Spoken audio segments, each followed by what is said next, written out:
waxaa walaac badan Soomaalida ku abuuray hadal ka soo baxay ra'iisul wasaaraha dalka Itoobiya oo uu ku sheegay in dalkiisu dhisanayo ciidamo bad iyadoo la wada og yahay in dalka Itoobiya uusan lahayn wax bad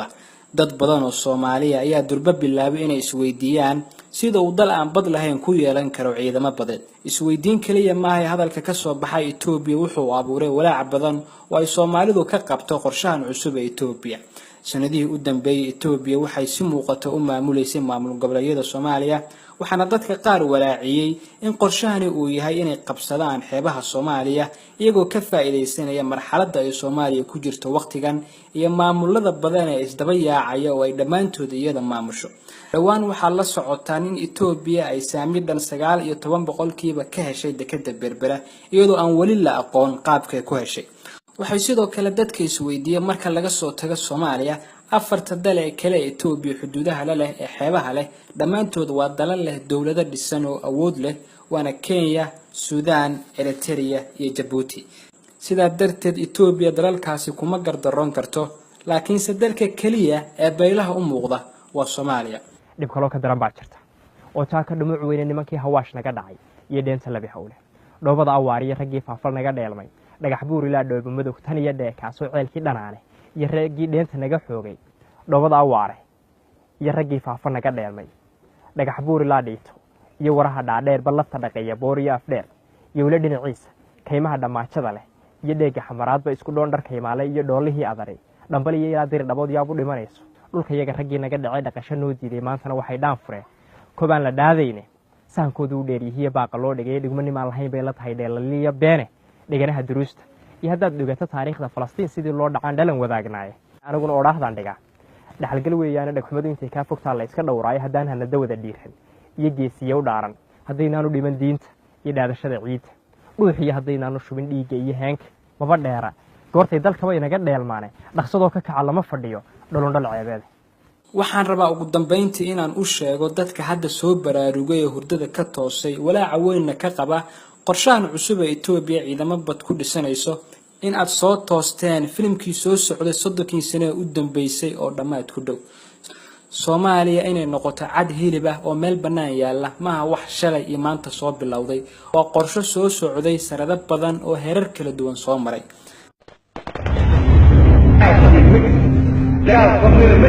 waxaa jira dagaal taawo iyo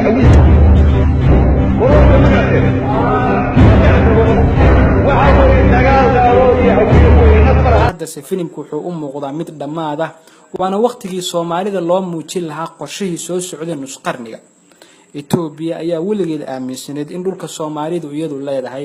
waxaana taariikhda caruurta loogu dhigaa in ilaa magaalada Balcad oo 36 kiiloomitir dhanka waqooyiga magaalada Muqdisho kaga aadan ay tahay xuduudda Itoobiya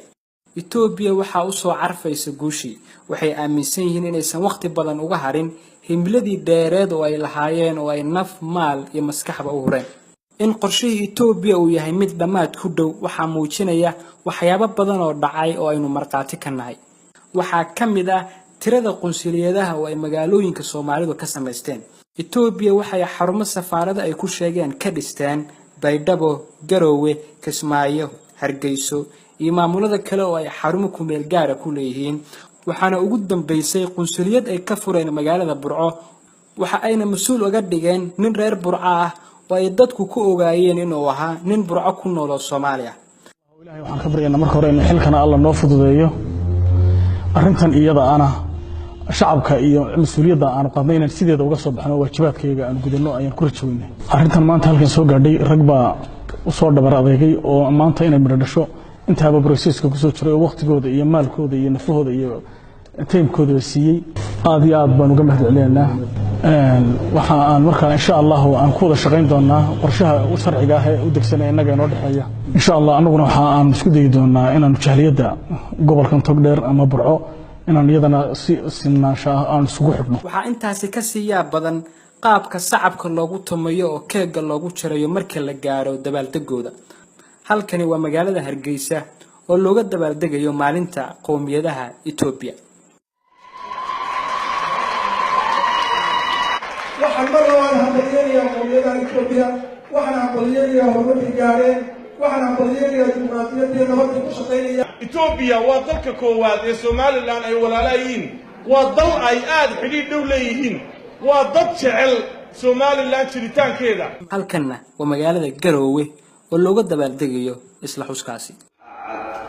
horumarkii iyo maamul wanaagii uu kaga tagay dalka Mala Zenawi inaan wax iska bedelin بتذكر من كريكيز ناتشو كبر طلع مستر Mala Zenawi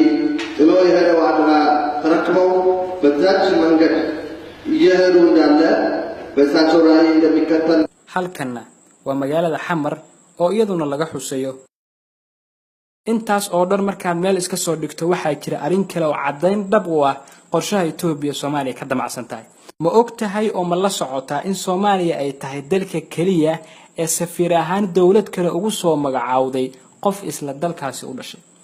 safiirka dalka Itoobiya ugu magacaaban Soomaaliya waa Jamaaluddin Mustafa Umar waana shakhsi Soomaaliya oo ka dhashay beelaha Soomaaliyeed ee koonfurta dega waxaa jirtay su'aal is weydiiyo oo ahayd maxay ugu magacaabeen qof Soomaaliya iyagoo awood u leh inay soo magacaabaan nin Amxaariya ama Oromiya